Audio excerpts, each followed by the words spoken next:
Hello and welcome to your Consciously Awesome inspiration for November. Um, so recently I have really been pulled to watch old shows that I had watched in the past, or movies. Last night I watched Sliding Doors, which I think was from the 90s, and it just felt so nice and calm. And I felt my nervous system relax into this space. And it was,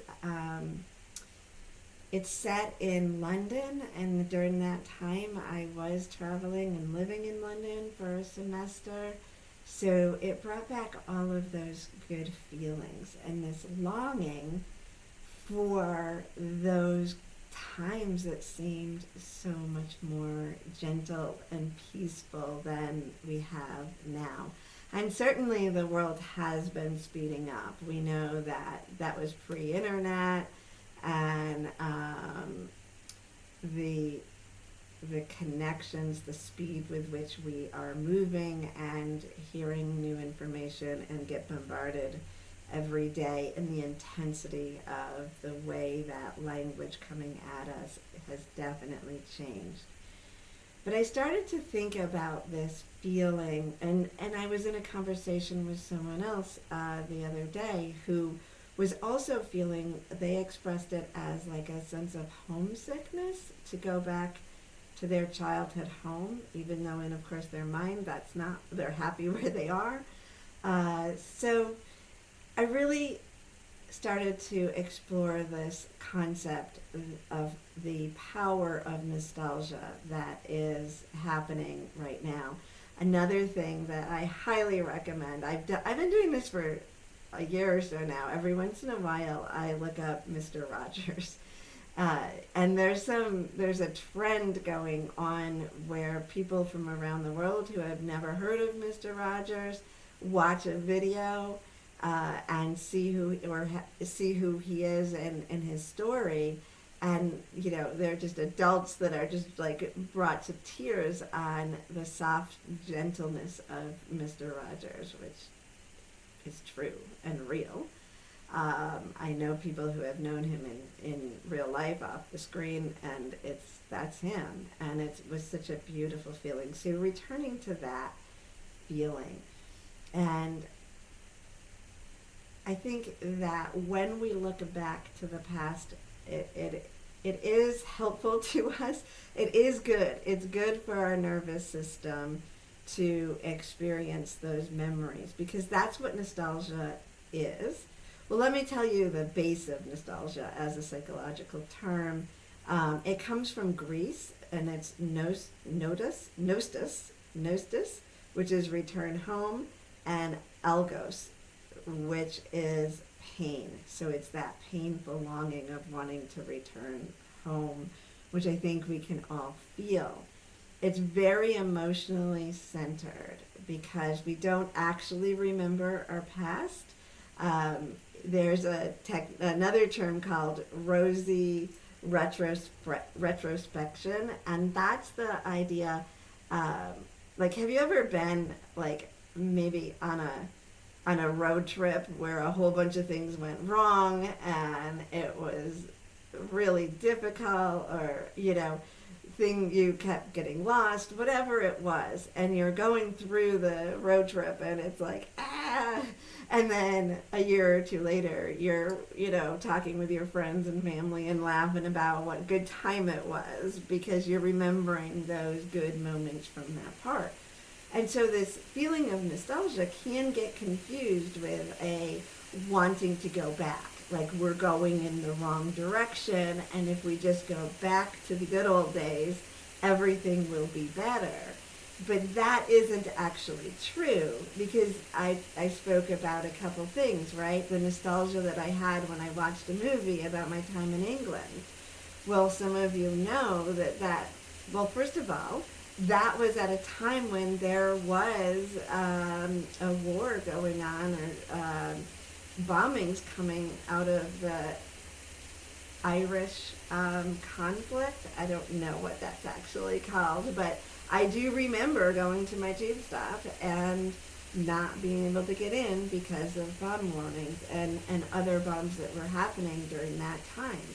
It wasn't an easy time, and in fact, you may also know that at the end of that semester that I'm remembering with such nostalgia right now, the Pan Am Flight 103 over Lockerbie was bombed and many of my friends died. So that's like a really powerful example of how that nostalgia pulls us into the good feelings. And so I'm not talking to you about nostalgia as a gateway for transformation, which it is. I'm not talking to you about that because we want to go backwards. But if we think about what is happening, this rosy retrospection, that is us bringing up a filtered, visceral experience of what we enjoyed, how the world we were feeling at certain moments. Looking at Mr. Rogers, I go back to how I felt safe and loved in that same way as a child. Even though I'm sure there were temper tantrums and struggles, I know of them, right?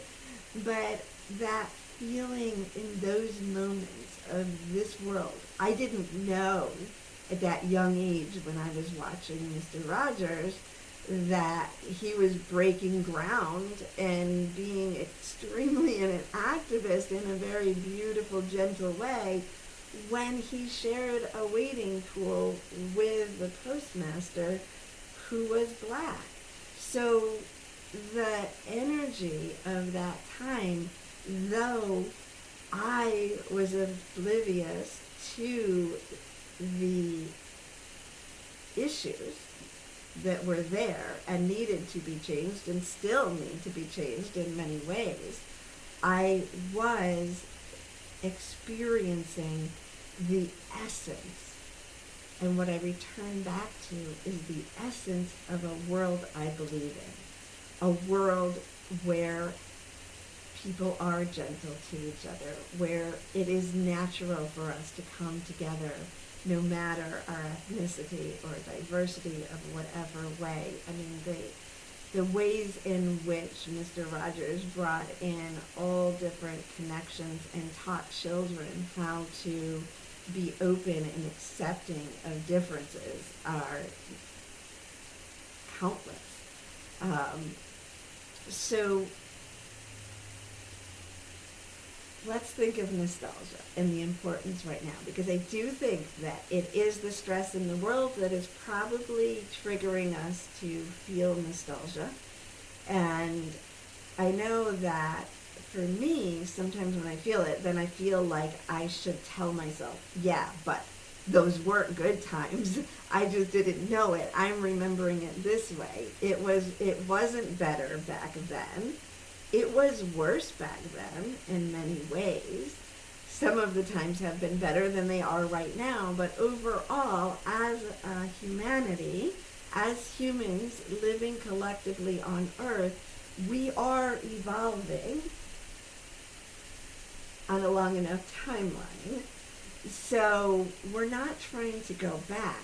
That wasn't perfect. We're trying to move forward to a place where we create a world that has that sense that we feel when we have experiences of nostalgia.